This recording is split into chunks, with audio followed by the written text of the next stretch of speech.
स्वतःला आध्यात्मिक गुरु म्हणवून घेत भोंदू अशोक खरातच्या पापाचा घडा आता भरत चालला असून त्याच्या विरोधात नाशिकच्या सरकारवाडा पोलीस ठाण्यात फसवणुकीचा आणखी एक गुन्हा दाखल झालाय। एका कांदा व्यापाऱ्याला प्लॉट विक्रीसाठी व्यवसायात गुंतवणुकीचा आमिष दाखवून तब्बल 85 लाख रुपयांना गंडा घातल्याचं तपासात निष्पन्न झालंय। संबंधित कांदा व्यापाऱ्याची 60 लाख रुपये किमतीची जागा वृद्धाश्रमाच्या नावे केवळ 22,25,000 रुपयांच्या अल्पदरात खरेदी करून खरातनं व्यापाऱ्याचा विश्वास संपादन केला आणि त्यानंतर या बदल्यात दुसऱ्या एका चांगल्या लोकेशनवर जागा मिळवून देण्याचं आणि प्लॉट विक्रीच्या व्यवसायातून मोठा नफा मिळवून देण्याचं आमिष त्यानं दाखवलं।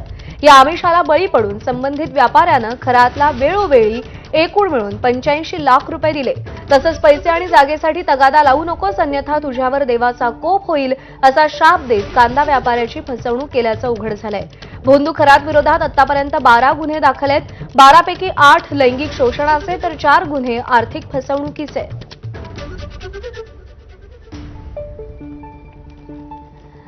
तर एकीकडे नाशिकमधलं हे खरात प्रकरण चर्चेत असताना सातपूर इथे तक्रारदारच आरोपी झाल्याची एक धक्कादायक घटना समोर